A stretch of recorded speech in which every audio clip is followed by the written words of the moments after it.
Ask the Podcast Coach for April 25th, 2015.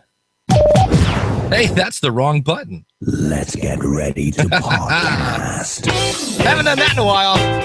Oh, it's Saturday morning and it's live. What are you going to do? Welcome to Ask the Podcast Coach, where you get your podcast questions answered live. I am Dave Jackson, sporting my brand new School of Podcasting t-shirt. That's exciting.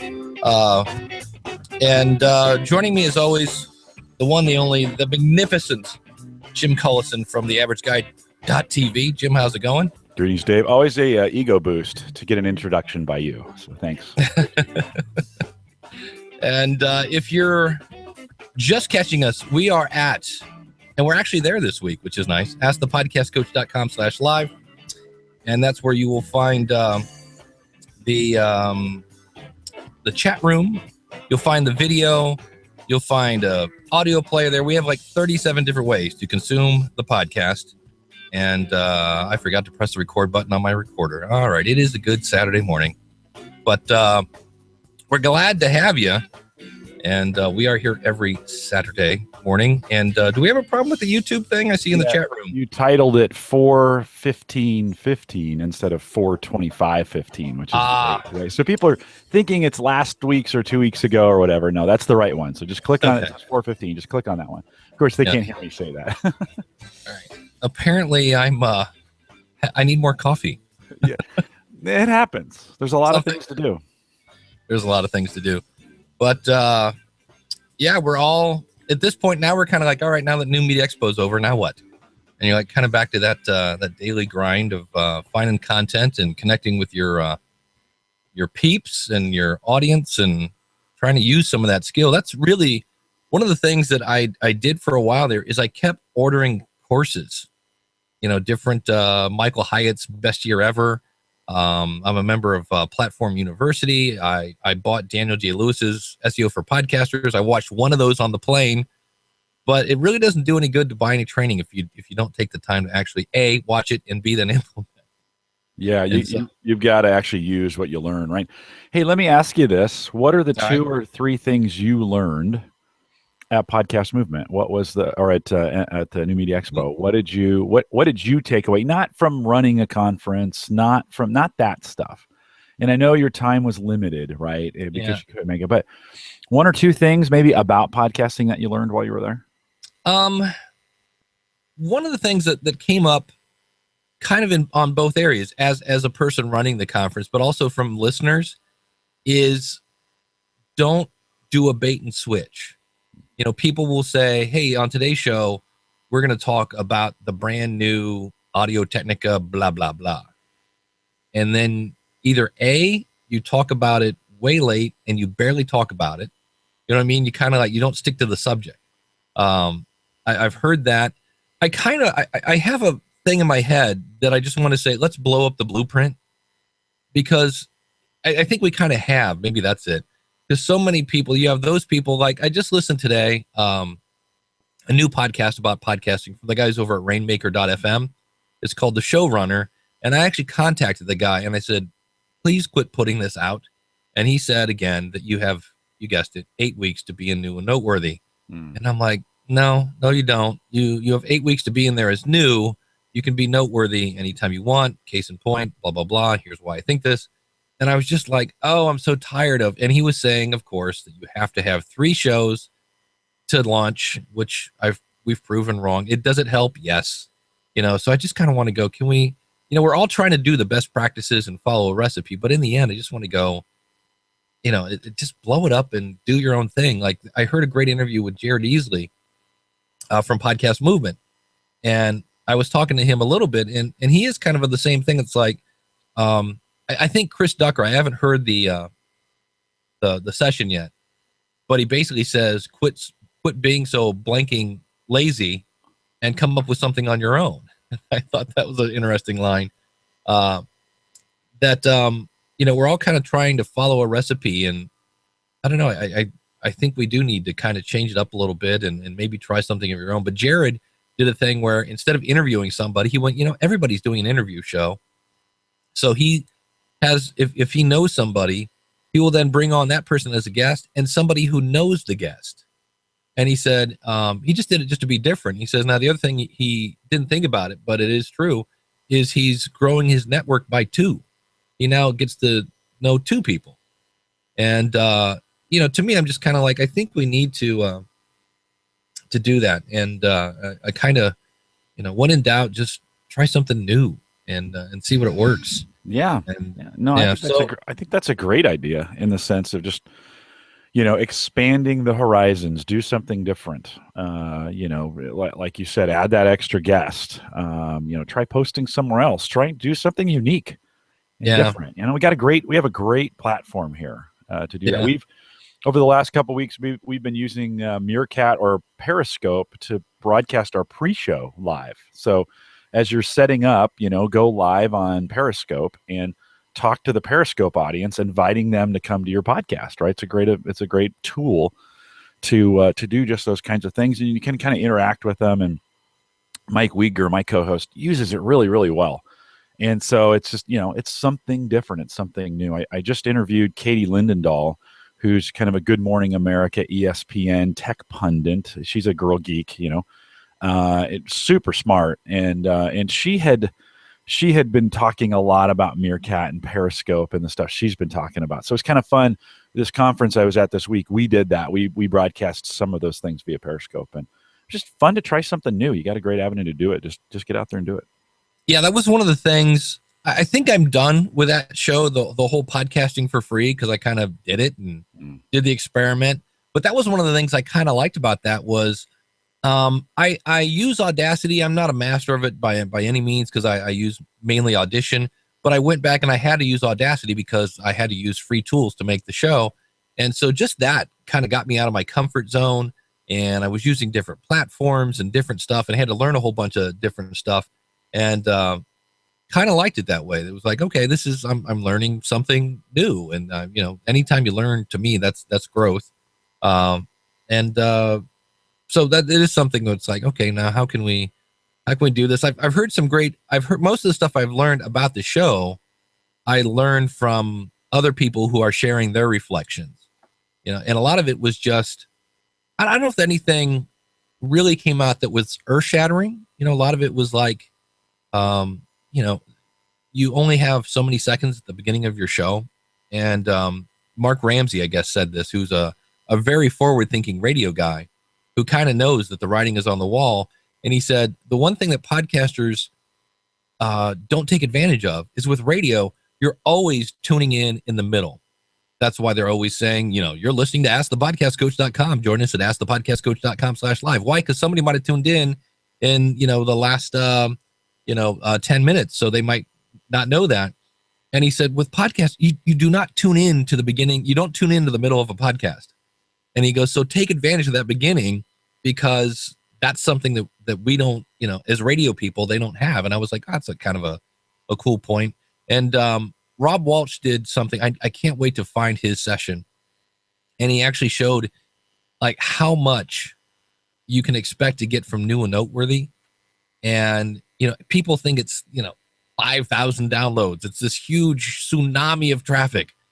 And it was like, and again, 350 is not a small number, but as much as people go crazy over it, it wasn't the thousands of numbers that a lot of people think. Because his show was in New and Noteworthy. He has a new Kansas City startup podcast or something like that. And he got in New and Noteworthy. So he was able to see the before and after and that whole 9 yards. And he said, and I think a lot of that depends on your niche. Because I know I had a client that was doing a health related show that got New and Noteworthy with one episode. She didn't have 3. And she had really good content. And it did give her a spike of about 1,000 people, 1,000 downloads. But, it's definitely, New and Noteworthy is definitely a great place to be. But he was kind of saying it may not be the be all end all that you think. Yeah. And I had one of my feeds hit that just recently, New Noteworthy, and it's been an established show. So this is not, this is a show in the 200s, right? And it's a feed that's been out there a long time. Now it's been out there longer than 8 weeks. And I was doing, the feed was doing somewhere between, as I look at the MediaFire numbers here, 500-600 maybe on the feed, and then it jumped to 2,500 while it was a new and noteworthy. And then the last 3 weeks, the feed is 328, 546, 627. So it went right back, right? Yeah. And I'm sure I picked up some new folks. I know that I've been getting some emails from some new folks lately, and folks joining the newsletter, and some of those little ticklers that you're getting new listeners. And so I did get a few off it, but do you get hundreds? I'm going to say I doubt it, unless you're one of those. And by the way, when we think of like NPR and stuff, they throw money at advertising. So what's going to change in podcasting over the next 3 or 4 years as the big boys jump in this is they have massive capital for advertising, and most hobby podcasters don't. So you want to grow your audience, you could grow it by spending thousands or tens of thousands or hundreds of thousands of dollars on national advertising campaigns. You want to do that, you'll grow your audience. But most people don't have that kind of capital, right? That's going to be what it's going to take, is you need to buy spots places. You need to get on, places to advertise. I've seen NPR advertise themselves all over the place recently. That's what it takes to grow those numbers sometimes to the big. You got to spend money. And a lot. Hey, if you're not willing to spend $20 on hosting, guess what? You're not, geez. Yeah, it's like number 18 on the list of things to do. Is investigate Facebook advertising, because I've heard about it, because you can get super targeted and all sorts of fun little tricks, but it's like, that's after, there's blah, blah, blah. Like number 9 is rewrite the book. Number 12 is audio. I got all sorts of things to do, but no, for sure. Hey, can I make a couple quick announcements real quick? Absolutely. And this is related to what we do. So I've gotten the guys from Clamor. We've talked about them for the last 2 weeks or 3.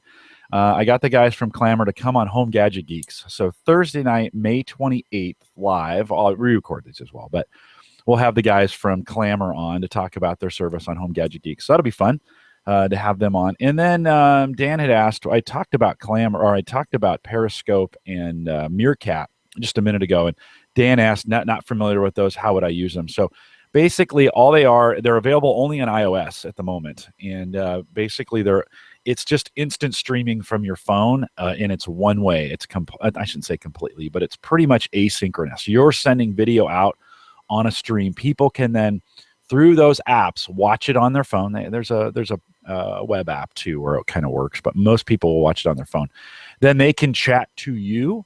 You can talk back to them. So brand new, I shouldn't say brand new, just Meerkat was launched at South by Southwest. Periscope is owned by Twitter. They're just video tools, right? And they're catching some popularity right now, so the numbers are pretty big. When I go live, I have 25 or 30 people check out my stream instantly when I go live, because it's a new thing. I don't think those numbers are going to stay around very long. But and I don't try and post it on the site. I don't try and make it another player out there. It's purely trying to reach people on those platforms and having this video conversation. That's one way. It's me talking to them. So you can check them out. They've been super hot. So there's lots of information, lots of folks using them. Periscope or Meerkat, MEER. Periscope is just like it sounds, MEERKAT. Check those out if you have an iPhone. Check those out, and lots of stuff going on around them. A good little evangelism tool. No guarantees. You got to work it just like anything else. Right. I'm still addicted to Clamor. Cool. In fact, I've been kind of talking back and forth with David Silverman, and I believe they're going to make me an editor. Oh, because sweet. He's been listening to my stuff. He goes, what's interesting about your Clamors? I'm like, well, that. He goes, it's rarely you. Like, I found a really cool clip from Ice-T and Brian, the guy from FM, Brian Clark, had some cool stuff where he was talking about, it takes a good 6 months of consistency at least to build an audience.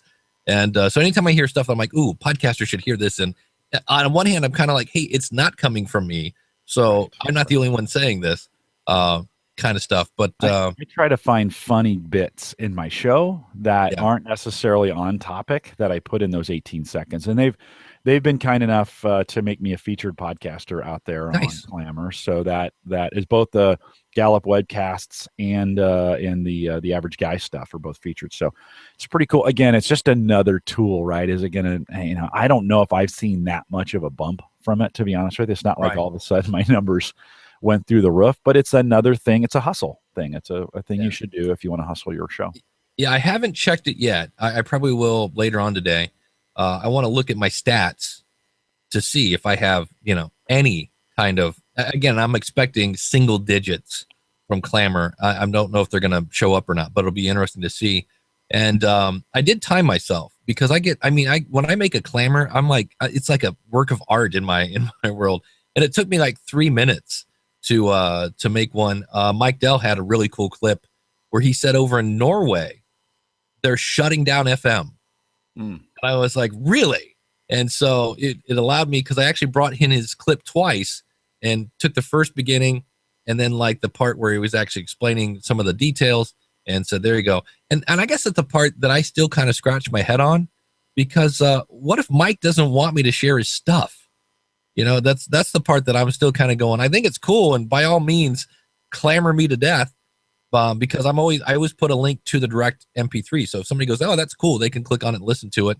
But I'll be interested to, I'm waiting for the person that says, hey, I want them to get that from me. I don't know. I don't know that anybody would be that weird. Yeah, it's pretty cool. It's a fun platform, to do. Dan Kramer and I are going back and forth a little bit in chat. We were talking about Meerkat, Periscope, they're iOS apps only, and he's an Android guy. I think as a podcaster, you have to be cross-platform. In other words, you not only do you need to know Windows, but you need to know Mac. Not only do you need to know Android, but you need to be iPhone. If you don't have those devices and you're serious about podcasting, you need to go buy one. I mean, you need to go out and get an iPod Touch, or get an old iPhone, pick it up. You can get an unlocked IS, or a 5 or whatever. I think you need to know what your users are experiencing. I mean, on my desk right now, I have an iPhone right here, plugged in as my Android right here. Standing next to me is my Windows phone right here.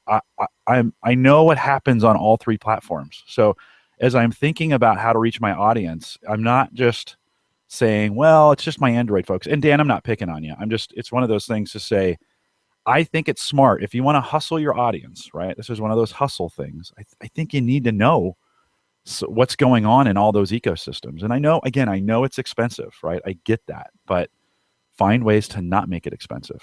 Go buy used stuff. None of my Mac stuff. I mean, it's sitting right here. This is a G4. This is an old Mac that I've been holding on to. I do need to replace it, but I've got a Mac. I help people on Mac from time to time, even though I'm a Windows MVP. I think you just need you need to expand. When we talk about that, you need to expand your experience by putting yourself in a situation. I think you have a Mac Mini and you're on Windows, right? Yeah. Yep, I got a Mac Mini sitting right there. That way I can play in GarageBand for the person that needs that. Well, for podcast coaching, you need to know those things. And I think it would be smart for us, especially in the terms of understanding your listener and what experiences they have and how to exploit those kinds of things. Yeah. You should find a way to be on those platforms. Yeah, I'm actually thinking of getting, I have an old Kindle. I think I have like the Kindle 2. And then I usually just use the Kindle app on my Android, or on my iPad. I'm really thinking of getting a Kindle Fire just so I have an Android platform. Yeah, just so I can. Cheap right now, man. Fires, they're running them cheap all the time on. It's like $99. You can get a Kindle Fire phone now for like $150 unlocked plus Prime for a year. So. And that Prime that you get will extend your Prime. It's not like, hey, I already own Prime. Well, if you're a Prime member and you buy a Fire phone right now, they'll give you an extra year of Prime. So that really brings down the price. And that's a way onto Android. Now it's a different kind of Android experience, but it's still being the same as podcasters. If you're going to be in this space, and I think if you're going to be serious about it, it's something you got to consider all those platforms that are out there and not be. And again, Dan, I'm not picking on you. But we can't just say, well, I'm a Windows guy, right? I'm sorry, if it's not going to be on Mac, I'm not going to pay attention. Well, I think you're going to miss some things if you do that. And I just think we have to be platform agnostic and support all the platforms that are out there. So Dan, please don't feel like I'm picking on you. Not trying to do that at all, but it's just a really good point, and I hear that all the time. Yeah. And speaking of points of view, if you have one, feel free to call in 347-850-8007. Again, it's 347-850-8007. Open phone lines as we speak. Open line Saturday. Yeah, absolutely. We do have I did have an oldie but a goodie question that came in this week. And somebody said, can you help me with my feed? And I was like, sure. Give me the name of your show. If you can, give me the link to your iTunes, and I'll kind of reverse engineer it. And I went over and looked at it, and they were using the iTunes order, I think is the name of it. And this is where you can actually tell iTunes. It's kind of a somewhat newer tag. And so you can say, no, I want this show first, this one second. So maybe if you're doing like a serialized, you have to listen to show number 1 first. You could do that. Well, when you run that through feedvalidator.org, feedvalidator.org was like, I have no idea what that is because it's kind of an older system. I ran it through castfeedvalidator.org. I need to double check that URL. I think it's castfeedvalidator.org. And it was fine. And I go, well, your feed's valid. It says it could use a little, love and tenderness here. It's a little bit out of whack, but it was still valid. And to make a long story short, her feed was fine. And I go, well, why do you think it's not working? And she goes, every time I go to it, I just get gibberish. And I went, it's always fun to hear the classics come back. Your RSS feed, I always use the analogy, you know me, I'm Mr. Analogy, of a player piano, right? You have those scrolls with just the dots in it. It's just gibberish. And when you put that into a piano, it then deciphers that into music. Your RSS feed is just a bunch of dots. It's just a bunch of gibberish, and it's not meant to, you're not supposed to read a player piano scroll. There's no music notes on it. It's not made for human eyes. And an RSS feed is really not meant for human eyes. And if you look at it in Chrome, I'm not sure about Safari. I don't think Safari knows what to do with it. I know if you look at an RSS feed, if you put an RSS feed into Firefox, it will kind of translate it. But I just told her, I said, well, here's the thing. You're kind of painting with, like, an RSS feed is not meant to be viewed. She said, I want to see where it goes. And I'm like, well, it goes to the RSS feed, and you're going to look at gibberish, basically. And it was kind of cute to go, I remember when I used to do that. This doesn't make any sense. Why are all these? It's really your raw XML is what it's looking at when it does. So Mike Dell in the chat room suggests, do we have a better validator, Dave? Is there a better? Go ahead. Castfeedvalidator.com. Oh, he's got a beard. I want to say Ken. Oh, I should know his name. I talk to him all the time. I recognize him. I want to say Ken, but I don't know his last name. That's going to drive me nuts. Glenn, thank you. I know it had an N in there somewhere. Ken, Glenn, Sven. It might have been Sven. No, it's Glenn from Sweden.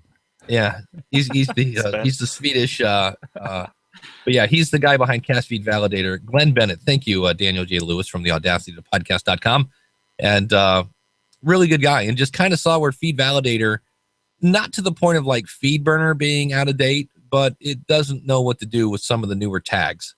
And I have no idea who's behind feedvalidator.org. I don't know who's, monitoring that or doing Google. that. Yeah. Google is, and they're going to, by the way, I heard a rumor they're going to take it down. Yeah. Right.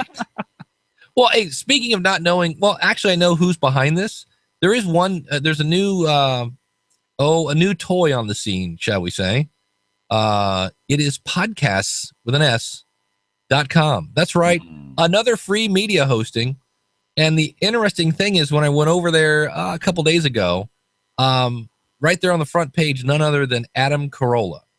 And I went, okay, which reminds me a lot of Podbean. Podbean did that thing. Yeah. And what's interesting is the company behind them, they have a lot of really like obvious kind of URLs. And they say, well, we get tons of traffic. And I'm like, well, you owe podcast.com. I hope you can get some traffic out of that. A lot of people are probably trying that just for giggles. I did go over and sign up.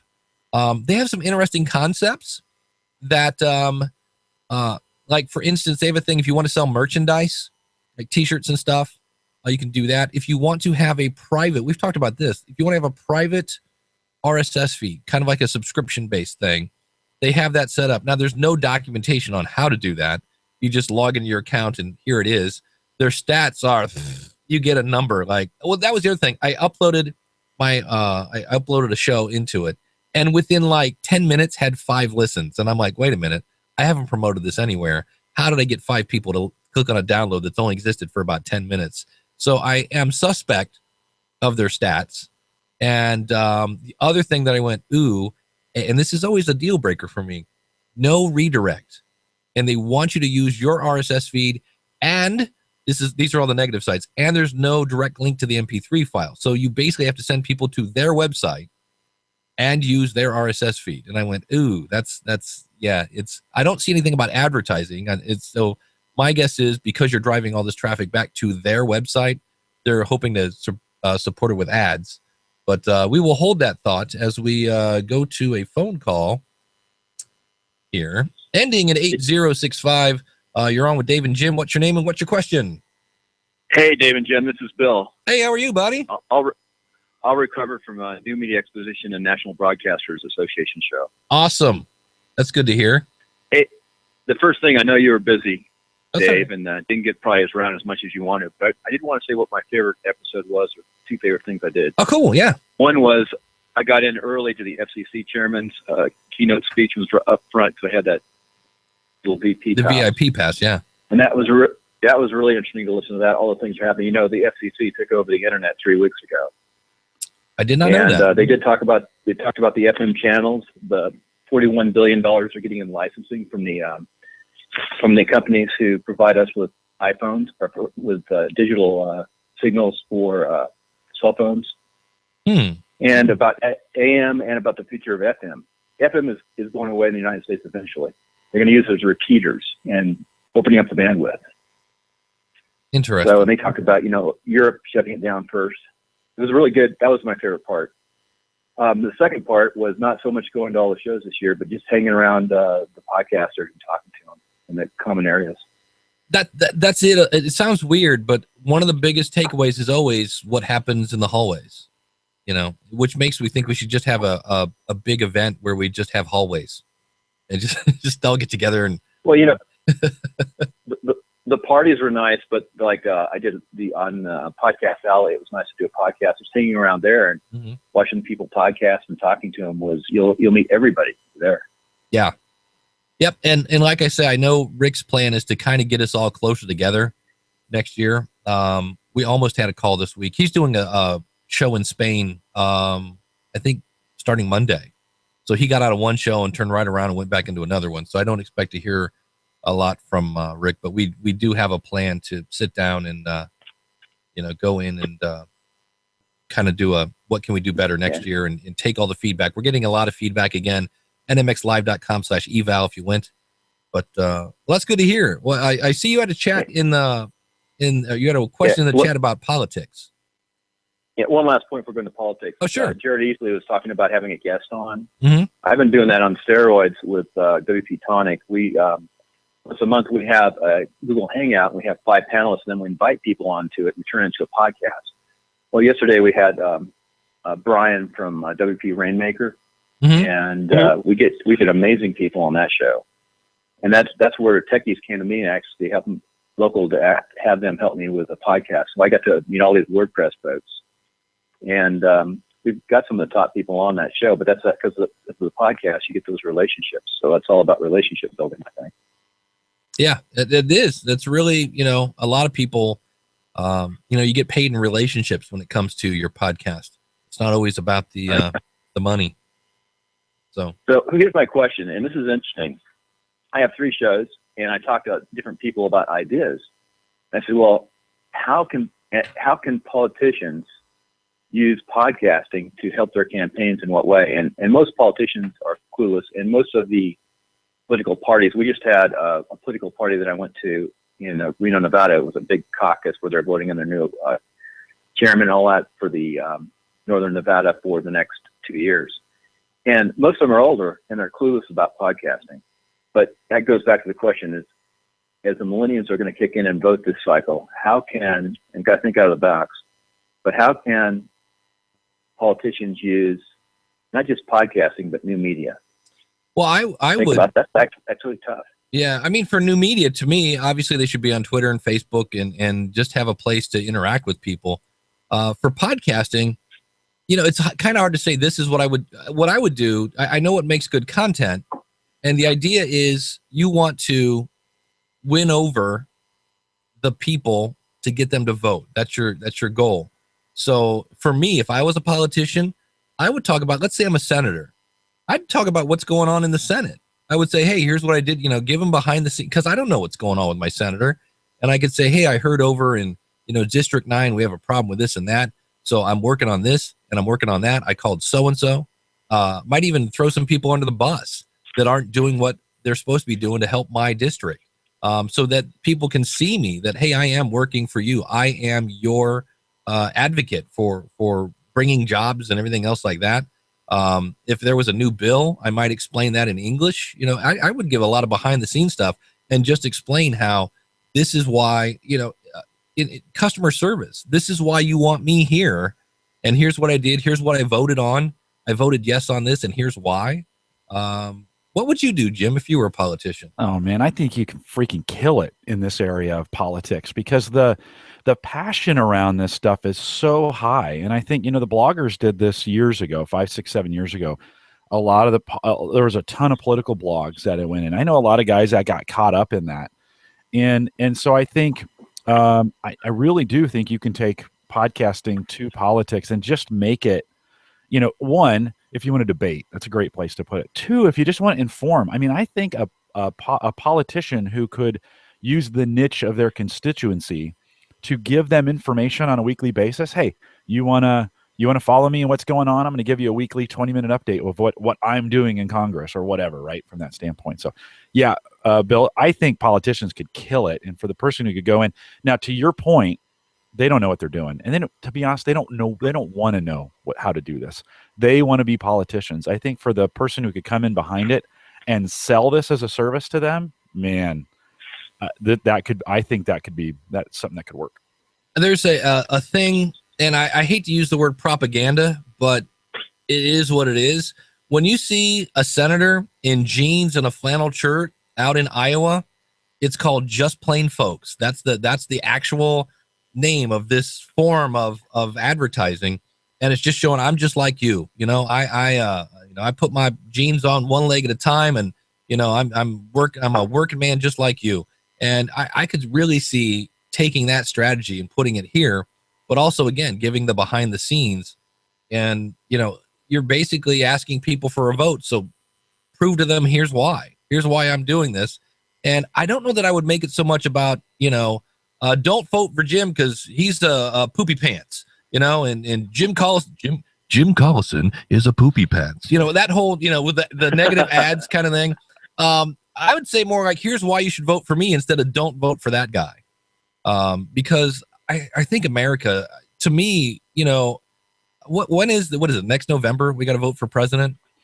And 2016, you'll have primaries next year. That's the big year. Yeah. So, I mean, come, May, when we're about 6 months out, Hillary Clinton is the devil. It's like, what? It's like, and just another one. And then, Jeb Bush wets the bed. It's like, what? So.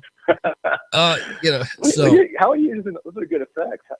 I'm just putting my mouth over the microphone and talking in a deep voice. So. Yeah.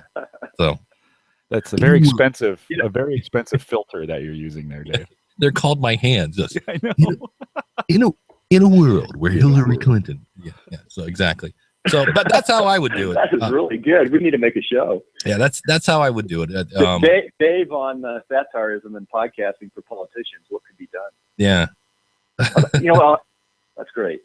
Awesome. Anyway, it's a tough thing. Hey, one last thought is. My Timeline Success show, I interview a lot of folks. I talk to a lot of different people. But, a lot of Americans, and this is probably good or bad, really don't like politics at all. No. And you find that out from podcasting. Because when I ask people that question, I just asked it, I stay away from politics. I hate politics. And it's true. It's true. I was elected city council, and you will lose half your business if you own a business, if you get into politics, if you're at the local level. It's a rough gig, any way you slice it. Because everybody wants you to do something for them, and everybody can't win, so it's kind of tough. But one last thought: I'm sure in 2016 that people will be using podcasting for politics. Oh yeah, probably some new and innovative ways. Yeah, I mean, Rob Walsh many moons ago, then Senator Edwards. This was before all the scandals. He was helping Senator Edwards make a podcast. He had a chance to help this other senator from Chicago named something Obama. And he thought it was a conflict of interest, so he just stuck with Senator Edwards. So he kind of backed the wrong horse there. But So, Well, I'll get off. Here's my last closing statement. I do have a show called Politics of Success. I only do it once a month, but it's by far my favorite show. And I'm going to try to make it better and better and better. I only have 8 episodes. There's some good content in there. It's good for politicians to listen to it if they're running for the first time or ever before. I talk about direct mail, targeting. And what's We're really working hard at developing website systems. It's politicsofsuccess.com. There you go. Beat me to it. Awesome. Thank you, Bill. See you, Bill. Take care. Have a good day. And ending in, thank you for holding, ending in 9268. You're on with Dave and Jim. What's your name and what's your question? Hello, Dave and Jim. It's Devorah. Hey, how are you? I'm good. How are you? Oh, almost awake? I'm almost awake. Yeah. I love those effects. That was great. I was Thank you. wondering the filter myself. Yeah. It's these expensive ones called hands. So I have a question about podcasting directories. okay. All right. And so my question is, what are your thoughts in general about getting listed in podcast directories? And if you're a fan of this strategy, which directories do you recommend? Directories or networks? Because there's So let's talk about both and maybe Both? what the Okay. differences are, just so that our listeners know. and Daniel, you should call in, buddy, because he's got a network. Yeah, that would be very interesting. Yeah. He has an amazing network. The essence of her question around when you say podcasting networks, those aren't at all close to being directories. I mean, she's saying, Right.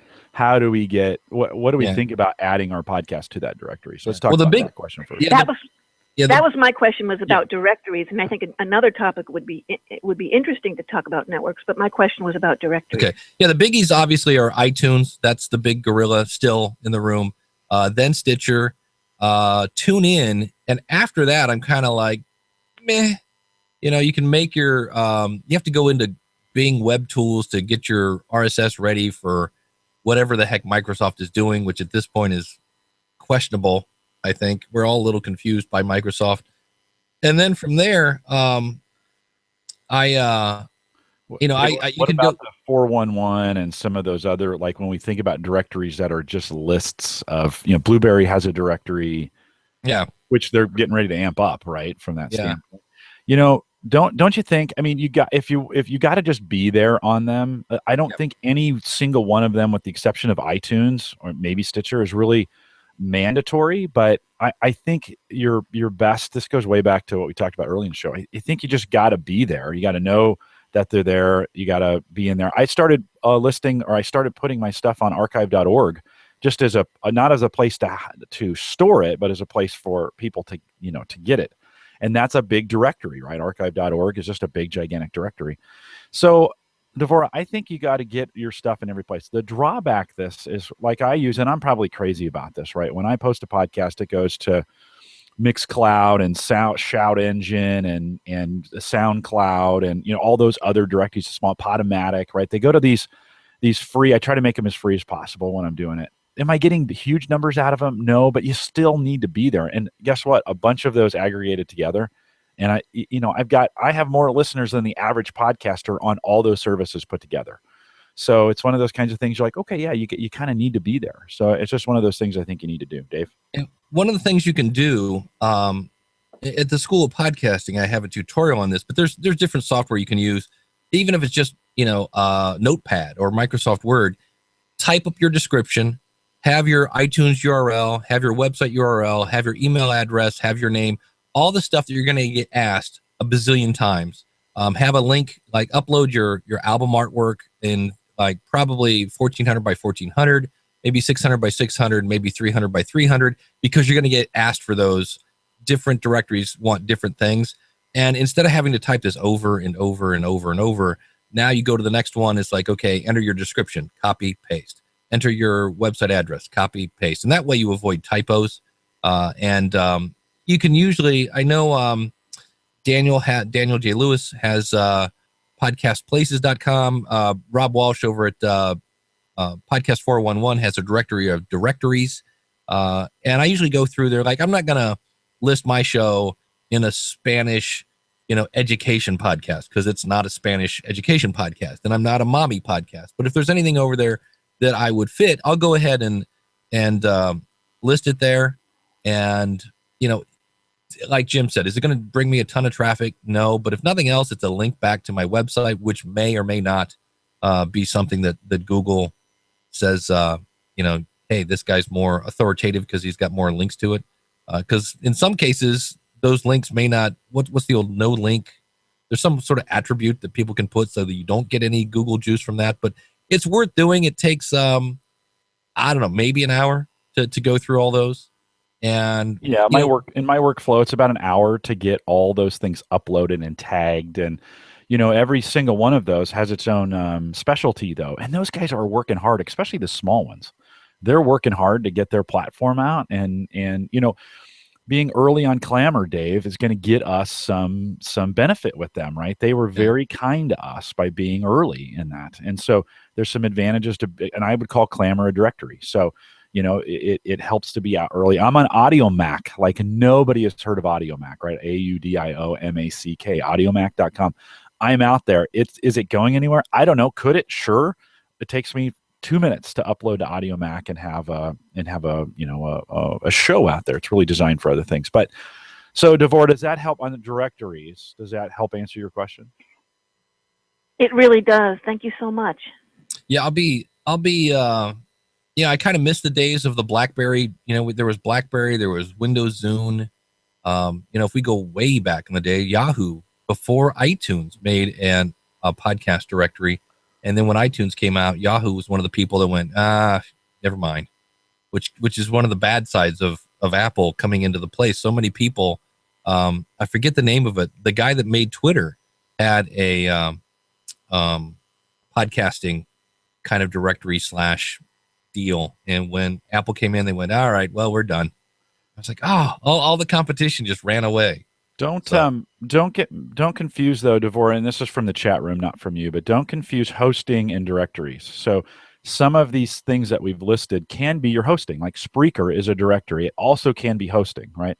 And so when I say I'm uploading things there, it doesn't mean I'm using their RSS feeds. So like some of them don't have great RSS feeds. I don't care. I do self-hosting. I have my own RSS feed, right? Those things are taken care of.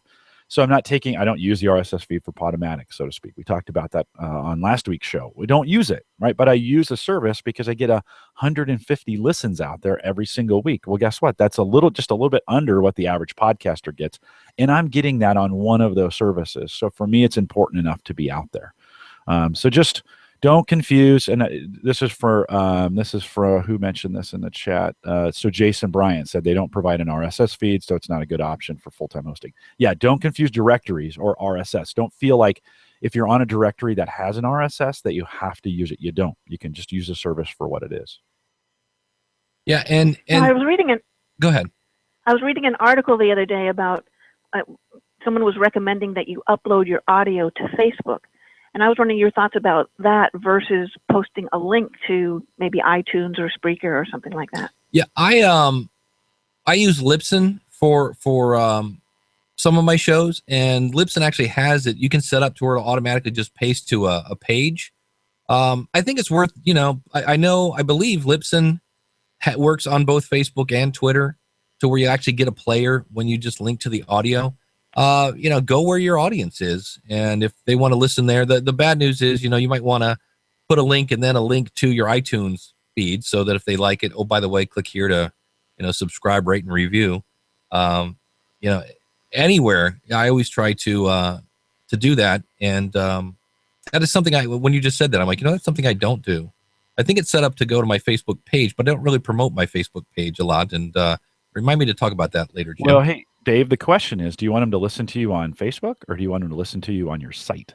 Right. And I think the question is you want to drive them back to your site. So Devora, my answer would be you send them back to your site. It's great. It's convenient. Or maybe you do both. So maybe when the show comes out, you first post a link that goes back to your site. And some people will follow it from there. And then a day or two later, you upload it to Facebook. So it's there. You can never underestimate the power of doing things in multiple ways on multiple platforms. It's just like Twitter, right? Most people only check Twitter through their stream every so often. So if you only post to Twitter once, chances are most of your followers aren't even going to see it. And so you have to create multiple consistent but not annoying. This is the trick, right? You don't want to be seen as a spammer. And I've done that to my audience. I've spammed them and they hate me for it when I've done it. But you want to post it multiple times. So don't underestimate taking one item and doing it multiple ways, different ways on the same platform to let people know. Facebook may be one of those where you do it that way. Post your site first, and then maybe in a couple days later, you post the actual audio there. Thank you. Yeah, and these will all be kind of, I'm checking some stats behind the scenes. I know everybody loves SoundCloud, and as I'm looking at this, it's less than 10% of my audience, more like 5%, because I don't promote SoundCloud. And like Jim said, wherever you're at, you kind of got to work these places. So to me, I just upload it and there it is. And if you want to find it, there it is. I have no idea, except for, are these bots? Are these actual people clicking these? They do give you a little bit of information as to where, where people listen to these, but it's, because I've had people say this, again, kind of differentiating here between directories and hosting. I've had people switch hosting. They're like, well, now that I'm on Libsyn, I'm going to get more downloads. And I'm like, no, not really. It doesn't, obviously you should have a great host, but if you're on Podbean and you switch to Libsyn, it's the same content. If your content is caca poo poo, it doesn't really matter who's serving it. So, but the directories are definitely worth doing. And like I say, you can go over and list your RSS feed on all those in about an hour. And the great thing is, once those tools are listening to your RSS feed, when you update your website and you update your RSS feed, those websites then automatically update. So worth doing. Fantastic. And are we supposed to mention our podcast? Absolutely. As we sign off? Yes. Alrighty. My podcast is Podcasting Success Secrets for Authors and Entrepreneurs at podcastingsuccesssecrets.com. Thank you guys for this community show each week. I love it and love the interaction on the chat and love all the knowledge and experience that you share with us. So thank you. Oh, thanks. Take care. Great talking to you, Deborah. Gary Leland says in chat, he doesn't really care if they go to his site or not, as long as they listen. And that's actually a super valid point too, in the sense that, at the end of the day, if you're doing your podcast right, you've got all your stuff embedded in your podcast. So it doesn't, whether it's on your site or on Facebook. That's kind of why I like the double tap idea. Last week we talked about the content double tap, right? Reusing your content in different ways to get that done. And so that's why I think doing it on Facebook, both methods, right? I still like the idea, when you can, bring folks over to your site, right? There's some branding opportunities there. It's a chance for stuff to see other things that you're doing, right? So if you can drive them to your site, I think you do. But to Gary's point, Gary's very, very, very successful with this. So, but to Gary's point, at some point, just give them an easy way to listen and make sure they're actually listening, right? So and then always make sure to mention your website in your podcast, right? And drive them back. Yeah. Bill asked, why do people like SoundCloud? Here's why. It's there's a thing where there's a great documentary on Netflix about this guy named Shep. I want to say Gordon. He's managed Alice Cooper for like 42 years without a contract. It's an amazing story of relationships and kind of thinking outside the box and things like that. And he decided to manage Anne Murray, who is this folk singer from Canada. And he worked it to where Alice was this out of control. At this point, there was a drinking club. It was him, John Lennon, Jim Morrison, and somebody else. And they had a name for this group, whatever it was. And he said, guys, Alice, you got to get those guys to go to this gig and stand next to Anne Murray.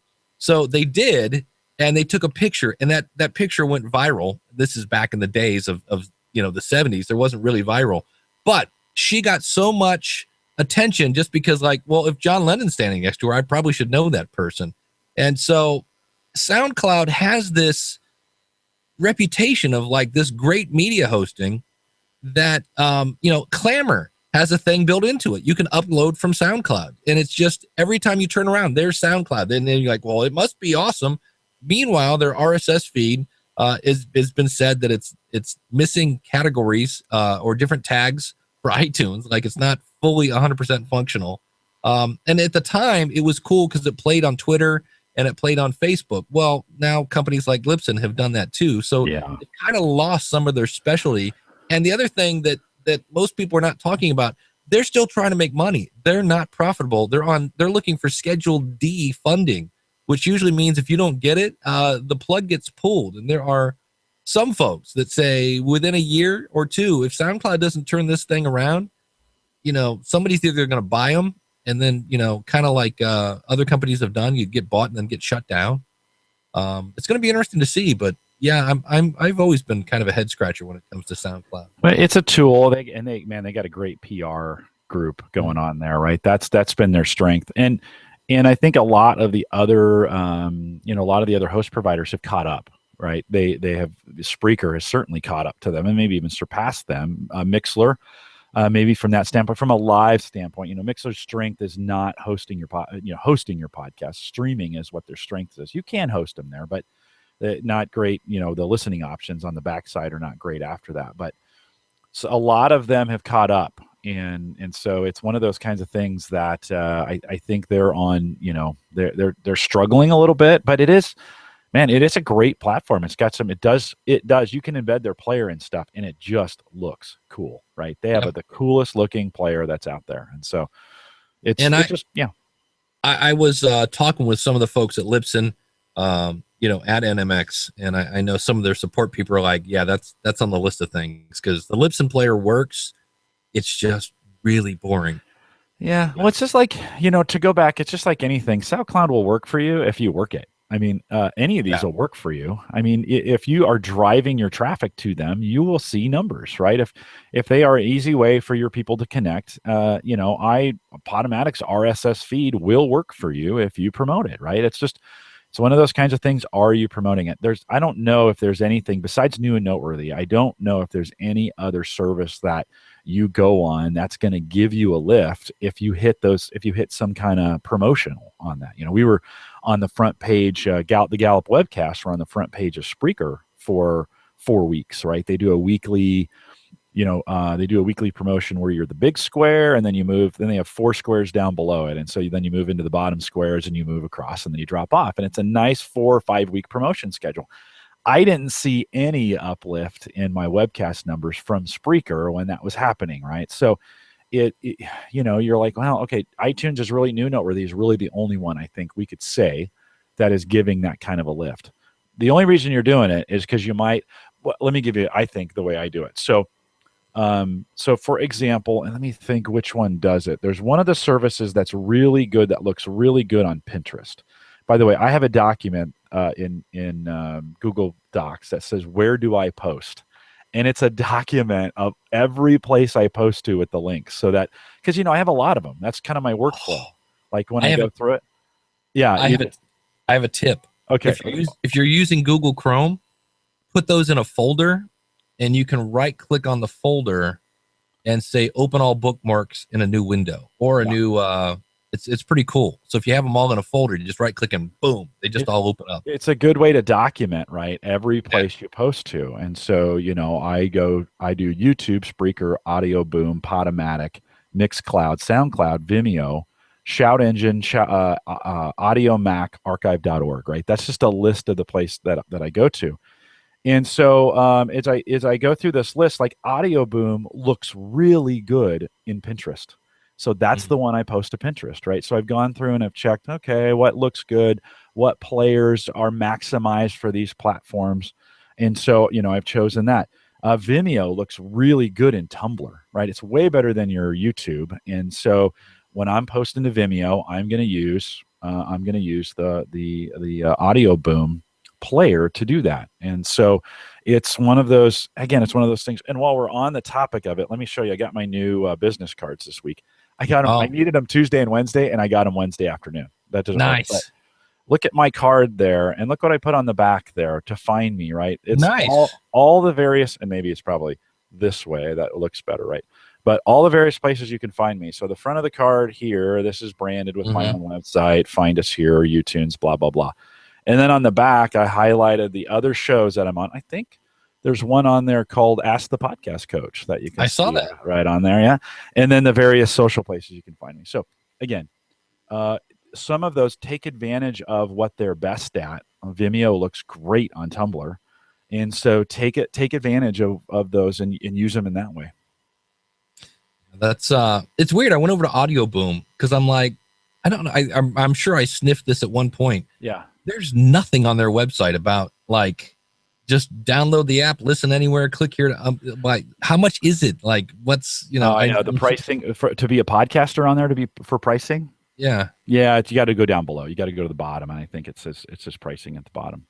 Here's not on the page I'm at. Oh, hold on, let me look. Here's the advantage I had with Audio Boom is, again, I was in early, and they approached me and said, "Hey, we'd love to give you their services are not cheap, and I use them because I get them for next to nothing." Yeah, full disclosure. I mean, I get them for next to nothing, but I'm taking advantage of what they what they have available. I think you go to the more. Let's see. Hold on. Go to the more up on the top where it says more. Drop that down and go to getting started. Maybe I have the wrong. I have audioboom.com. No, that's right. They changed their name.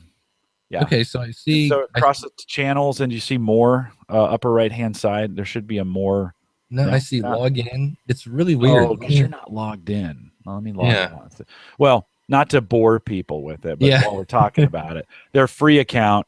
Unlimited posts and a max duration of about 10 minutes for their free plan. So that's more designed for communication. That was their original roots. The Plus account, about 60. Well, I think these are in whatever that is. That's not the euro. That must be lira. $50 to $60 a year, let's say, and then they have a channels where you contact them. Were you putting that up so I could see the? Oh, let me go back.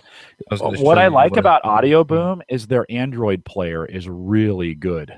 I mean, it is like, so if you were talking about somebody subscribing, an easy way. Now, we should talk about the new subscribe feature here for Android when we think about Blueberry, Dave. Yeah. Let's talk about that here in a second. But one of those things where you can grab somebody's phone and you're like, you want to quick subscribe them to, Audio Boom has been a good place for me to be able to do that. It's an easy setup. So click... Well, I guess it's going to force you to log in, maybe. At this point. It's you either log in or create an account. Unlimited. Go up to the unlimited, or there's a link at the very top. Unlimited listening with a free account. Is that not a click? That is not a link. No. Interesting. I got why sign up, which gives me really almost nothing. If I go continue, it takes me back here. I got nothing. So they kind of force you into a sign up, into a sign up mode. Yeah, you're either signing up or you're listening, one of the two. And I was like, well, that's not, you're asking me to sign up. I don't know what I'm signing up for. It's like, yeah, scroll down a little bit for me. So let's just see what's in share your voice. That's as far as it goes. Interesting. All right. Well, interesting. Yeah. Well, as a user, thank you for doing that. It was really, really small. As a user for them, the point is, I don't want you all to go to Audio Boom and sign up, right? The point is, use these services for what they're good at, and they can work for you. I had one of my shows hit something on Audio Boom, and it did 3,500 listens, right? And I was like, okay, I'll take that, right? I mean, that's now all of the rest of them do. Audio Boom's got a great little player you can embed on your site that I use as a jukebox on my site. We've talked about that before. And that gets me 300 to 500 listens every, or 300 to 500 clicks, let's say. I have no idea if they're listening all the way, but 300 to 500 clicks. It's good exposure. So let's talk about the new Blueberry. Yeah, that's a new feature. Subscribe on Android.com, I believe, if I remember right. This is interesting. And what we need to do now is, you'll basically go in there. I might as well show this since we're doing video as well. So I will explain what's going on. Anybody listen to the audio after the show. You basically put your RSS feed in here and hit subscribe on Android, and it gives you a little button to put on your website. And right now, I think we have, if you're a developer, they give you the code. And I guess it just, you copy and paste this into your code and you're good to go. And if somebody clicks on this, here, if I go for podcasters, what does that give me? Yeah, we need to basically contact some folks and say, hey, put this in your software, because when you have that button on your website, it will take them to subscribeonandroid.com and automatically launch that software that's on their phone and subscribe. And if they don't have that software on their phone, it will say, here are a bunch of providers that you can use to subscribe on an Android. So we're trying to get Android people to kind of come on board here. And I know originally they had a list of people, which I think was just called Podcast Addict or something like that. I forget the name of the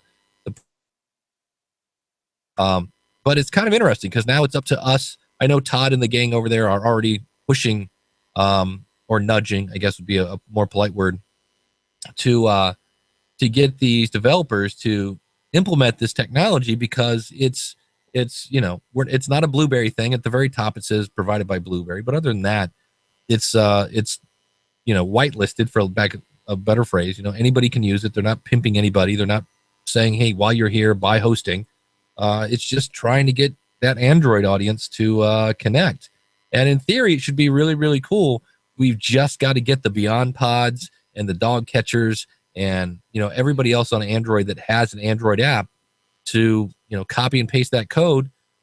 And I think it was Podcast Addict. I want to say that was the name of the app. And I guess the developer said I just copied and pasted that code. It took 5-10 minutes. So it's not anything hard.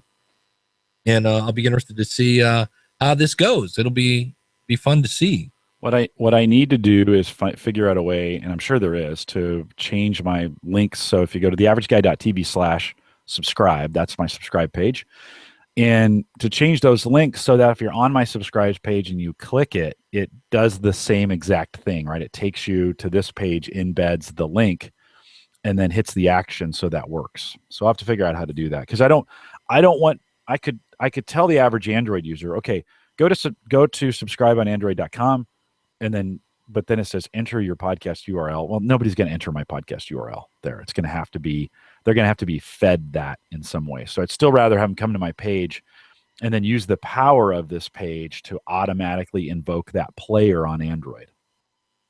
Yeah, and just to show you how this would work, I believe on Ask the Podcast Coach, I'm using PowerPress for my feed, if I remember right. And what you would do is you would just take your feed. So I'm going to go in here to PowerPress and get my feed real quick. So here it is. I'm going to right click on that and choose copy link. So I went into PowerPress, I went into settings, I went into feeds, and now I basically paste that here. I go to subscribeonandroid.com and simply paste my feed where it says enter podcast feed URL, and I click on subscribe on Android. And there it is. That's the Podcast Addict and Podcast Republic. So these are the two apps currently that have it. And there's the button. And I would just basically highlight that code. I'll do that. I'll go over here under my widgets in WordPress. And of course, because we're sharing our screen, sharing your screen always makes things seem to slow down a bit. And I believe it's the prime. Yeah. So I'll drag a text widget here. Here we go. And I will throw that under free subscription. I'll paste that code and I'll just put subscribe on Android. And when I click on save, it's just that easy. It slices, it dices, it even juliennes. And so anytime you want to throw anything on a widget, yeah, there it is. Subscribe on Android. And so now if somebody clicks on that, now I'm not on Android, so it says, hey, why don't you download an app? But I also have the button here. So yeah, it's really, and here it is. I would just subscribe on Android. So there's my feed. And down here, it's saying subscribeonandroid.com, and then it's got my feed. So if I click on that, yeah, it's going to take me here. It's going to say, well, here's the two apps you can get. And off they go. So it takes all of 2 seconds. And so now we've got two people that helpers that have done that. It'll be great when we get, to me, let's get Beyond Pod and Dog Catcher. And is Pocket Casts on Android as well? Yes, it is. But if we can get the biggies from those folks, then that'll be really, really cool. So, but that's exciting. We'll see, because it has been. I know Rob Walsh from Libsyn is always showing how it's like 6-1 on iOS versus Android in terms of downloads. So awesome. Good stuff. Last thing I should say before we get out the door. For years, I've been using Facebook for family only. And I've had lots of people request to be my friend. And I'm always like, hey, I like you a lot. I just don't want to have a whole bunch of podcasting stuff in my family only Facebook thing. And somebody went, hey, Dave, just start another Facebook. And I went, oh, yeah. So if you go to facebook.com/School of Podcasting, that will be the Dave Jackson that will be talking and posting, podcasting stuff and things like that. So if you were rejected because you weren't because we didn't share blood, we share podcasting blood. And you can find that at facebook.com/School of Podcasting. And I think that'll work. I basically told, because it was the very first Facebook thing I ever did back in the day. I had to pull up my old password. It was an old address, and dusted it off. And I was like, yeah, I don't know why I didn't think of that sooner. So that'll be something that I'll be playing with now, because I hear so much about Facebook, and I've always been to me, I love watching my great nephew grow up on Facebook, and I just didn't want to get bombarded with a bunch of here's my new episode. And so now when I'm in that mode, I can go to that mode and catch up on all my podcast buddies, my podcasting family, and then my actual nieces and nephews and cousins. I got a niece that's leaving for Florida, and everybody in Ohio is wanting to kick her because she's going to be living in 80-degree weather all the time. She got a job at Disney. So kudos to Emily. Sweet. Yeah. So we're here every week, every Saturday. AskThePodcastCoach.com/live. And thanks for the chat room. Thanks for everybody calling in. Thanks to Bill and Devora, and as always, the chat room. And Jim, where can everybody find you? Everything is out at theaverageguy.tv. There you go. You can find me at schoolofpodcasting.com. And speaking of networks, I need to boost this more. I haven't officially launched this, but this podcast is part of the Power of Podcasting Network. You can find that at powerpodcasting.com, because I'm actually thinking of switching the theme, of course, because that's what podcasters do. We're never happy. It's a work in progress. So thanks for tuning in. If anybody cares, my t-shirt is courtesy of Teespring. Go to askthepodcastcoach.com/Teespring and get your own t-shirt. That is TEE Spring. So take care, and we will see you next week with another episode of Ask the Podcast Coach. Yada, yada, yada. Mammer. How many seconds do we have left? We have 14 seconds. Here's the 10 seconds is the biggie. Here we go.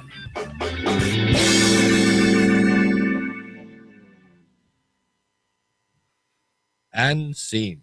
Yay. So, Crap. Now I have a whole bunch of work to do today to figure out how I'm going to do the subscribe on Android deal on my subscribe site. well, now that there's more than one, I'll put that on my website. Obviously, it's already on Ask the Podcast Coach, but I was kind of like, I do want to send people down a rabbit hole, and they click on it and go, well, Right. So I will actually today, that's on my list of things to do. Contact Beyond Pod, contact Dog Catcher. Those are the two biggies that I remember from Those my would be days. the two big ones on Android for sure. Yeah. Yeah. Yeah. And So so the question is, so today I have a general RSS link that's there. And so Michael, if you're still listening, Michael Dell, if you're still listening, put in the chat room your advice.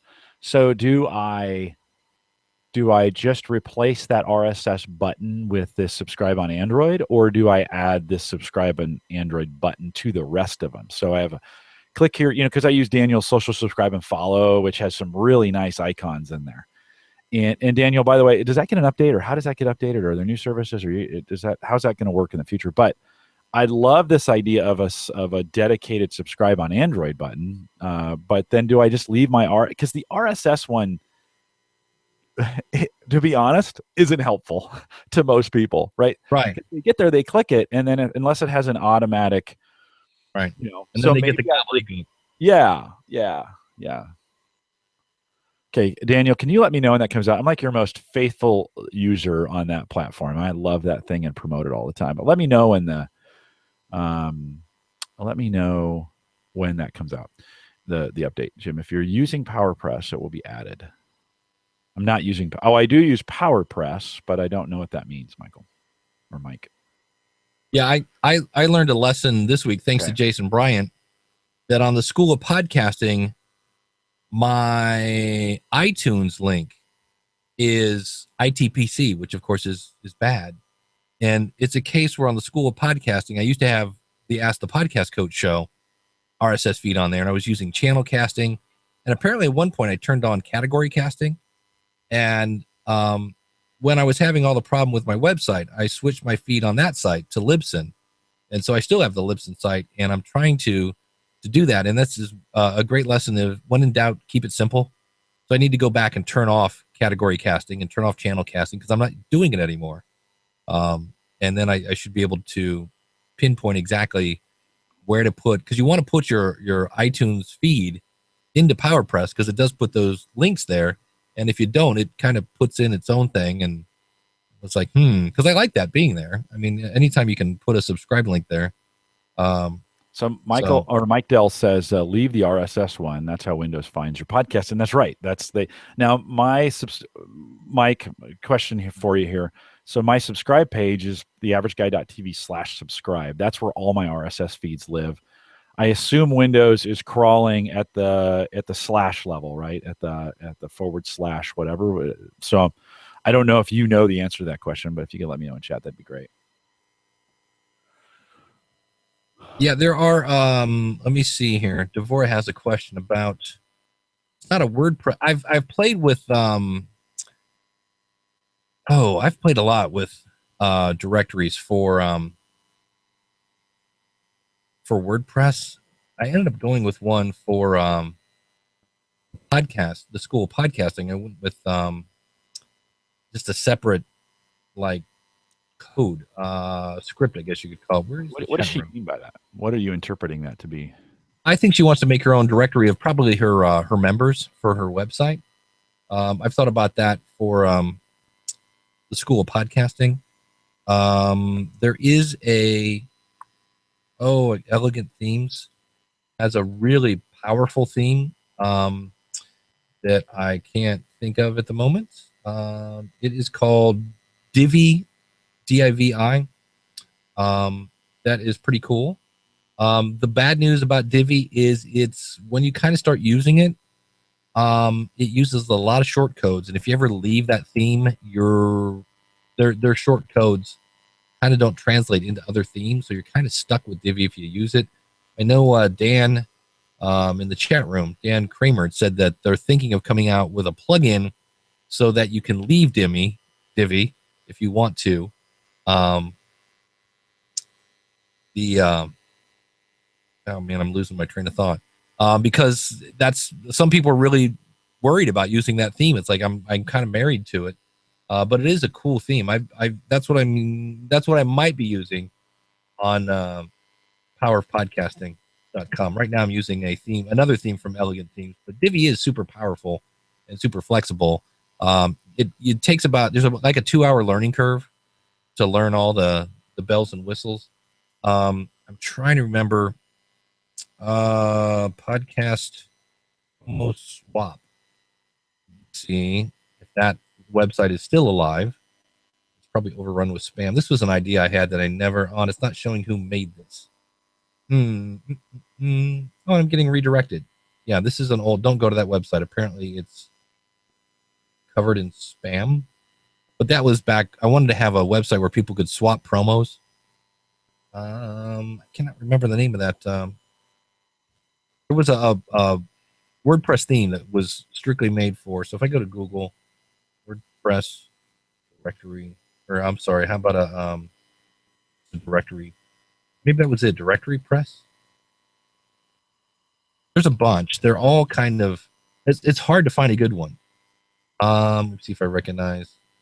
There are a couple on Theme Forest, but again, some of them are kind of. What's kind of weird that I cannot find that. Boy, this is great radio, Dave. Yeah, that's always fun. Well, I've got some work to do today. You got to run? No.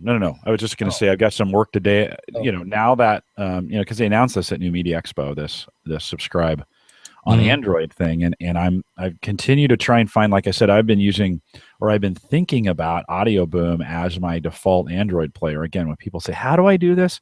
I just want to say, just go download the Audio Boom link. Go down the Audio Boom app, create an account, log in, search, theaverageguy.tv. But if this is going to work, right, the subscribe on Android, if we're going to get everybody to do this, and these guys have enough clout to make it happen, then I can send folks back to my subscribe page and say, because today it's still clunky on, what phone do you have? Well, I have Android. Okay. Well, which podcaster are you using? Well, I don't use any. So I guess the big question is, what if they don't have a podcatcher at all that they're subscribed to on Android? What does this link do? It takes them to that page that we just saw where it's like, here, download one of these. Oh, okay. Yeah. So it kind of, it wants them to start, subscribing to podcasts with these. And I believe, I'm not an Android guy, but I'm sure eventually they'll have some of those that'll be free and some of them that aren't. Right. To my point, Dave, you should be an Android guy. Yeah, I'm gonna say it's time to go buy something. And Android would be even cheaper. You could pick up a GS4 for $50 somewhere, off the market. Get it unlocked and. Here's don't use the cell service. I'm not talking about don't buy the phone and you could if you wanted to, but use it on Wi-Fi. But the Wi-Fi experience is exactly the same as if you have cell service when you're at home. Most of the time, don't take it. I never take these phones with me. I don't carry 3 phones, right? I carry the iPhone. That's my phone. But when I'm here working on things and I'm like, oh, I wonder what this looks like in Windows, I bring up the Windows phone, right? Or I wonder how this is going to respond on Android. I bring up my Android phone. They're just connected to Wi-Fi here. So I'm not talking about buying another service. Just get an unlocked phone. So I was going to say, so how do you find a phone at Verizon where they go, I want the phone, I don't want the service? No, you buy it off eBay. You go to eBay and buy a phone. And really Craigslist is a good way to do it too, because you can find them local and, meet at a this was if you were going to buy it and put service on it, this was a suggestion made to me by one of my friends that works really well, is have them meet you at the store. So say you're a Sprint customer and you're going to buy a Sprint phone off somebody off of Craigslist. Have them meet you at the Sprint store, and the Sprint store guys will be more than happy to make sure that phone is not stolen, and they'll check it for you, and then they'll help you switch the service on it, and it's safe. Right. And so I thought, man, that's brilliant. Why didn't I think of that? Right. Why didn't I think of, they don't charge you anything more for it. There might be an activation fee or something like that. But if you're concerned about doing it and you're buying these not aftermarket, but used phones, that's a good way to, or Dave, in your network, I bet there's people out there who, or listeners or whatever, trust and say, hey, look, I'm looking to buy an Android phone, and somebody got one that they've kept. I keep all of mine after I've used them. I keep them for a couple years just for this purpose. So my GS4 was my old phone, and I just deactivated it and kept it. My Windows phone I bought for, by the way, you can buy a Windows phone for $50. Yeah, I'm going to say. And you can buy the prepaid ones. These are you don't have to buy the service for. So everybody should have a Windows phone in their hand that again, there's only 2 or 3% of the US market. So I wouldn't go rushing out to get one. Right. But there's some interesting things coming with Windows Phone and Windows 10 and Project Spartan and some of those things that are coming. So if you're a nerd like me, you might just want to do it anyway. So yeah, I'm at brilliantdirectories.com. I'm still looking at, and this is one of those things I haven't looked at in a long time for making, I hate websites for themes that don't have a live demo. And what you run into with directories is so many of these are for making a local kind of like, here's all the restaurants. And so you have things like addresses and phone numbers and ratings and reviews. And it's like, I just need something to list all my members of my website. And so the thing at Brilliant Directories, and here's another fun one with no pricing. It's all click here for a price or click here for a full demo. And it's like, all right, that usually equals the expense. Oh, here we go. Pricing at the very top. Plans. Oh, so this is not a WordPress theme. I see. This is their own directory. I see. That's their whole thing. It's interesting marketing. They're like, tired of WordPress plugins that don't work? Yeah, $97 a month. Holy smokes. Yeah, no, thank you. Bill is So- asking for a recommendation on Android phone. Any Android phone that's a year or two old, because those are coming off people's contracts. And so in most cases, that's the sweet spot because they're not so old that you're not going to be able to do much with them. On the Right. Galaxy line, I definitely would not go with the Galaxy 2 or 3. The 4 or above would be my recommendation. On the Note line, a Note 3 or higher, and the Note 4 is the newest one. So so Note 3 is in a good spot. I saw somebody using one of those the other day.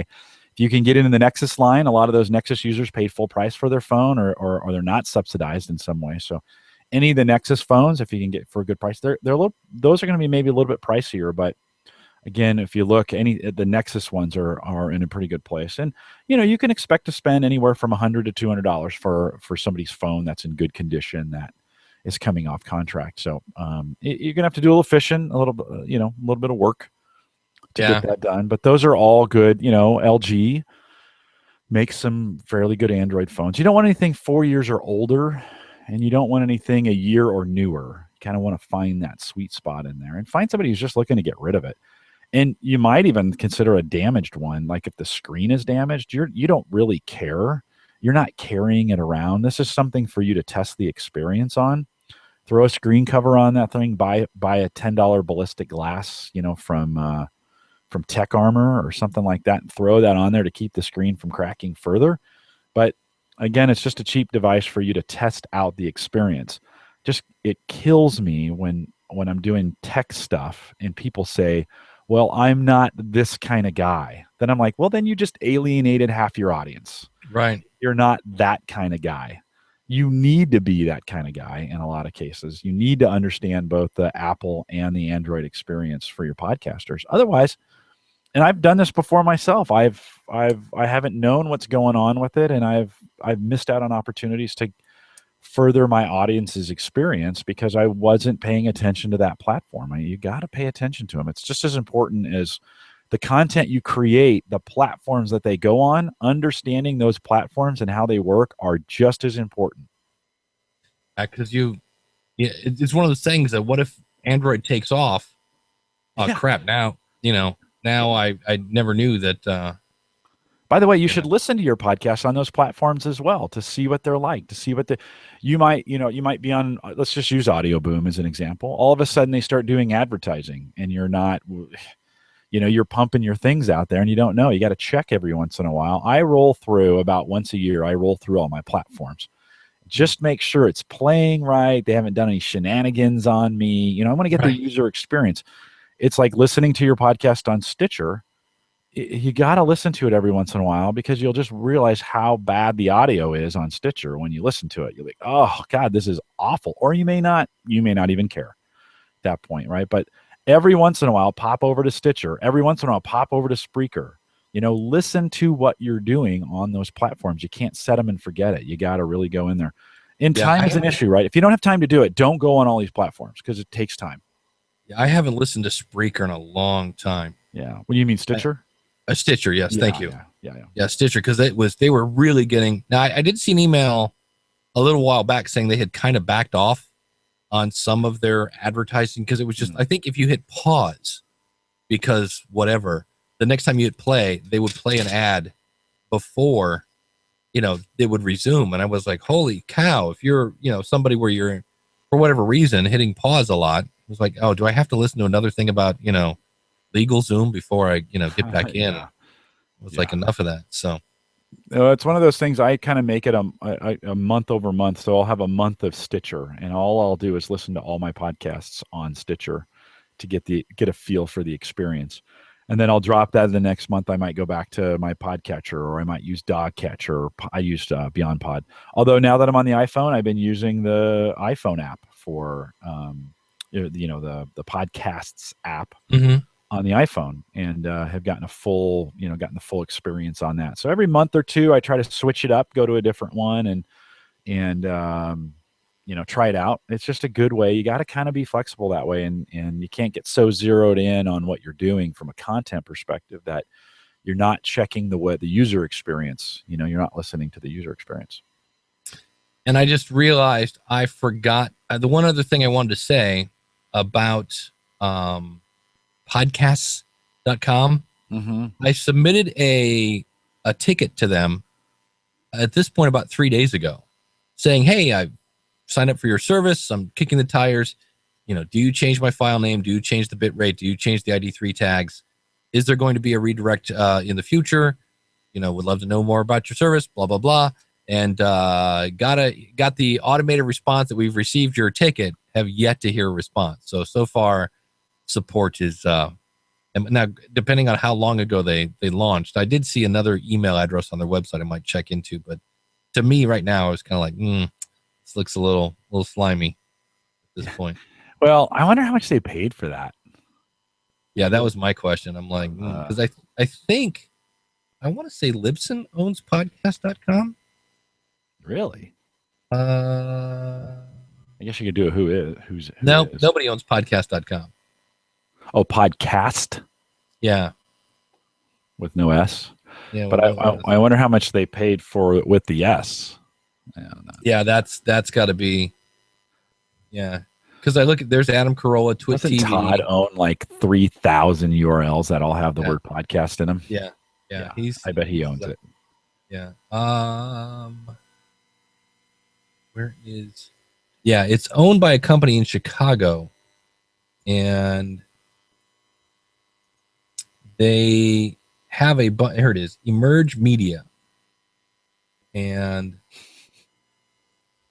it's hilarious because again, here they've got JZE on their front page, and who we are. Is a leading media and internet company focused in the core areas of search, communication, and online dating. Oh, right. Emerge Media's network sites. Do those three go together? Yeah. Emerge Media's network of sites has over 50 million total monthly visits in more than 100 countries. The company is headquartered in Greektown neighborhood of Chicago. Oh. But wait, there's more. It used to be here because it showed all the websites they had, and they were the guys all that own podcasts.com. Yeah, and it was. Oh, now see, they changed their websites since the last time I was here, but it was. They have bands.com, womensdeathhealth.com, information.com, person.com, muchgames.com, and translate.com. So they own some pretty, easy websites you would think would generate traffic, but I was just kind of like, really? Online dating? What was that again? Online dating, search, and communication. I'm like, well, communication. So what's the disadvantage? So we have podcasts.com. I haven't signed up yet. I'm going to sign up right now. What's the disadvantage to using these guys? No redirect, number one. Well, but I mean, as an evangelistic site, right? As a just because you're there. Yeah, nothing. I mean, let me log in and see what kind of stats I got. And stats on an evangelistic site, stats are meaningless to me for the most part. I mean, it's right. Good to know things are happening, but you're kind of like, what's 5 + 3, Dave? Is it 8? Okay, there we go. Last time I checked. I love that. What's 5 + 3? A podcast account with this email address already exists. Oh, I guess I already signed up for it. Oops. Let's log in. And I'm trying to log in, and it's saying I don't have the right password. I can see here again. They want you to subscribe on their website. So really, what they're doing is they're using the Mevio template. They want to create a better listening experience on their website.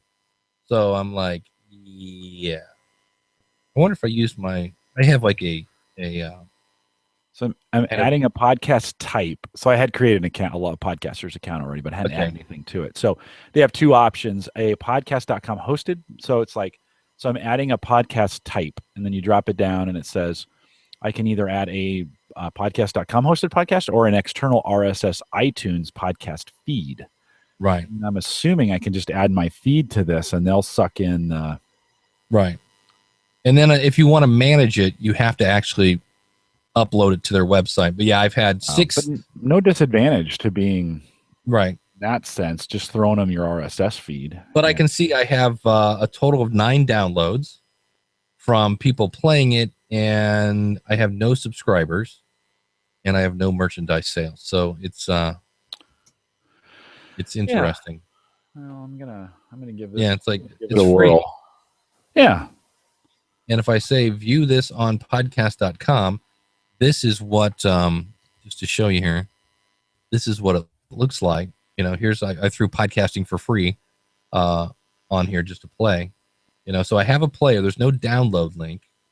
And if I subscribe, this is via their RSS feed, not mine. So they create a separate RSS feed. That's the thing I really don't like, because now there's two versions of my show, my version and the podcast.com version. And if I go to the episode, they didn't import any of my show notes. And again, there's no way to download this. So it's kind of like, And I definitely have more than 4 episodes. So I'm not, here we go. Page 2. So it's, and so Well, they want you to direct people here. They do say only podcasts that are hosted on podcast.com can be managed, like you said. And then it says import your podcast for free to edit its settings. Right. So did you edit it? Did you import it? Yeah, I imported it so I could get the full Monty of the. So and then you just click the button and they do all the work to import it then for you. Take it. Yeah. Right? Yep. But I have you can't tell if they've transcoded anything because there's no way to download it. And I tried to look at the the nuts and bolts of the code to see if there was an MP3 in there, and of course it's a Flash player or HTML5. I couldn't find the link to the MP3 file, so I was like, So it is a little different. Yeah, it's not a bad looking. Well, there's that subscribe link, right? Subscribe to the podcast.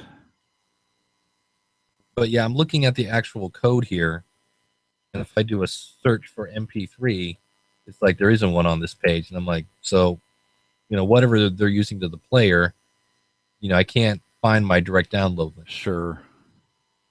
So I'm like, all right, but and it's interesting. Some people are using FeedBurner apparently for the web hosting show, and that's the other thing. If you go browse, and if I go technology, this doesn't exactly look great in my opinion. They might want to have squares for the album artwork. A little weird, not a great looking site at this point. The Dadcast, but it's interesting again that if I go here and I say search for Adam Carolla, see, they have it right here. Yeah, they do. They play that on the front page. Manage podcast. Well, shoot, I'm going to add all my feeds to this. Right. Listen anywhere. Listen. Yeah. So they have his show here. Maybe he added it. We'll see. They do have an iOS app and a download app. So that's what I'll have to do. I'll have to see if I can download the app and then get into the MP3 file that way. I doubt it. That's one thing that Android has that iOS doesn't, is I can download that. If I subscribe and find my show and download it, I bet I still can't get to the raw file on an iPad because Apple always protects, their file system. Where on an Android, I bet you could go in on Android and then actually go. I would bet money on that. So one thing that kind of drives me nuts about the iOS devices, they really do restrict what you can and cannot can do. But interesting. Yeah, interesting indeed.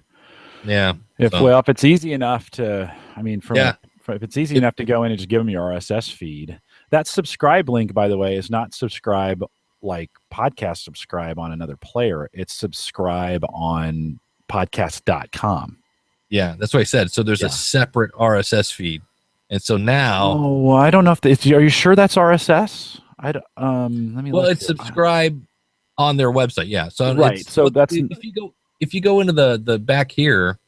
Most places have this though, where you can, like Spreaker has this, where you can subscribe to it in Spreaker. Right. So it shows up. Do they have an iOS app? Does podcast.com? Let's look. Yeah, they have an iOS and an Android. But you can see here's my RSS feed for, because they want you. They have a thing here where you, that's right. I'm not sharing anymore. That'd be helpful. And probably it's so small you can't see it anyway. But here's the RSS feed. And I can submit the podcast to iTunes. They do have a thing in here where I can put in all my iTunes tags, which I'm like, okay, but there's no place to redirect. And that's when I went, nope, sorry. Oh, yeah. From a hosting standpoint, yeah, I wouldn't recommend it from hosting. But no. if I go, and I can go here and I can manage. So I could put in show notes here and I can replace the audio file. But there's nowhere in here to download this. I wouldn't think of it as a host. Not yet. No, it's a separate. Not you know, yet. what the this heck? Is use them for the advertising power. Chances are, if you're going to get, and something to promote, again, it's another thing you can promote on Twitter. It'll be interesting to see what kind of Twitter or, like when you post their link, a lot of these guys are optimizing their Twitter share. So it looks really, these new Twitter cards. And so a lot of these guys are doing that for you. The days of having to create your own Twitter cards with players and stuff, it's super, super easy now. So I'll have to go back and see, like, if I share this on Twitter, I'm going to share this episode on Twitter here, and I'll push it over to Buffer, and let's see what we get from a card standpoint. Well, here's the really bad. Have fun finding that app. You put in podcasts, and it brings up, of course, Apple. Oh, yeah. I was going to look for that. Let's see. Hold on. So you're on your iPhone or Android? I'm on my iPad. You're on your iPad. Okay, so let's go search. I was gonna say here. So what if you do podcasts.com as the search? Podcasts. P-O-D. Okay, it's Podtastic is the name of the app. Because that's not confusing at all. No, not at all. It's Podtastic. And of course, there's no. Let me make sure I spelled it right. Tastic. Yeah, no. It's in the iTunes store. Maybe not for iPad. I mean, where's my phone? I don't see it. I put in podcasts.com. By the way, put in Podtastic on an iPhone. Okay, Podtastic. T-A-S. Podtastic. By the way, TuneIn works great. Same colors. TuneIn works great on the new Amazon Echo. So you'll say, oh yeah, Alexa, play Home Gadget Geeks on TuneIn. And Alexa is its name, yeah. And awesome. Boom, it just starts playing it. It's pretty cool. Okay, nice. So Podtastic, Emerge Media, right? Yeah, I can't. I always have problems with the iTunes store on my phone. I type in Podtastic and it's like I get no results. I'm like, really? They just locked up my phone. Okay, hold on. Awesome. So I go to developer site. And so now it's in the app, I went down and said, go to developer site. So let's see what it brings up for me here. There we go. If you type in Emerge Media. Yeah, Emerge Media. Because I typed in Podtastic and it didn't even come up. Apple really needs to work on their search. In it's just, I mean, I have a show called Podcasting for Free. If you search for Podcasting for Free in iTunes, it does not come up. I'm like, really? Like, what more do I have to do? Yeah, it's like, it's the name of the show. It's in the episode titles. Yeah, in the description, it says, enjoy all your favorite podcasts with the all-new podcasts.com app. Discover thousands of free audio and video podcasts through a wide variety of categories, including, and then blah, blah, blah, blah, blah. Oh, man, does this look horrible, though? On the player? Yeah, it's just, oh, yeah, Dave, you have to, again, stop sharing your screen. Yeah, there you go. So, here we go. It's just, that's my first impression. A bunch of wow. Yeah. And I don't know. That's the Home Gadget Geeks. Color. I'm not making that up. Oh. Hey, look at that. You found it. I didn't even, that came up. Huh. I literally 30 seconds ago, maybe a minute, I subscribed to that. I mean, dude, that's fast. Holy crap, that's fast. It was the first thing to pop up when you open the app? When I opened the app, those were the two things that showed up. One is Home Gadget Geeks. And I'm like, okay. I'm going to encourage everybody to download this app. Okay, I got the same thing. Look, I'm in the app right now. So Dave, look at the screen. Is that what you're seeing? Yeah. Yeah. Okay. And then which one did you? The first one, the very first one. And the other one is the podcast, and no episodes are available. So currently now, whatever I did, I'm now number one on there. Right. So nobody else go out and subscribe to Right, for this. podcast.com. Right. Don't list your podcast anyway. Yeah. So let's see. Let me turn this on. Now I have my phone plugged in. Let's see if they put any ads on it. Today on Podcasting for Free, I'm going to tell you how you can build your website with no month. Today on, Okay, how do I today get on it? Podcasting Okay. for Free, I'm Stop going to tell that. you how you can You're build your playing website. that. What were you in when you were playing that? The app. I You searched for searched podcasting for free, Okay, got it. and then you can play that it. looks pretty good. Yeah. I'm like, okay. So this is probably why I'm showing up there, because it's in the Discover tab, right? It starts immediately at Discover when you go into it. So Interesting. this may be one of those things, like there may be an advantage. They're brand new. This may be an advantage to being first. Who said that? Right. Was that on a podcast of yours that I was listening to? No, that Somebody was said- the real Brian. Yeah. It's hilarious that nobody actually calls that guy, Brian. He's just the real Brian. He said it was the Seth Godin thing. Said you have to be first or you have to be the best. And I was like, that's a good line. But that was on your show. That was a Uh, show of yours, right? Where he said that on your show. I think so. Yeah, I think it was interview you did, but Yeah. And I'm trying to. So you're always at the Discover page or fantastic. there's top Bill. charts. So right now, your caregiving journey. So yeah, this would be easy to log in to subscribe to podcasts and view them here. So Totally interesting. easy to dominate on right now. Yeah, that's like okay, But only you got to send people to podcast.com to subscribe. right to that. subscribe. What's interesting though, there's no advertising. I don't see a bit of advertising. It's weird. So Bill, search Podtastic or Emerge Merge Media. Yeah. No, Podtastic, not And it- Podcastic. Podtastic, like fantastic, but Podtastic. Right. Yeah. No, and I see On if your I click iPhone. here. I see, and if I can log. And they have an Android app too. You said, hold on, let's look. Yep. Yeah, they do. It's in the bottom right hand corner of the front page.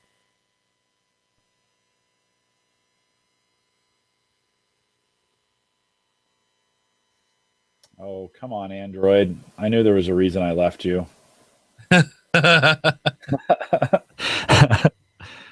Stupid Android. All right, hold on. Let's see. Apps, search, pod. It's I just hate- weird that you have to say, okay, now go search for Podtastic. Right.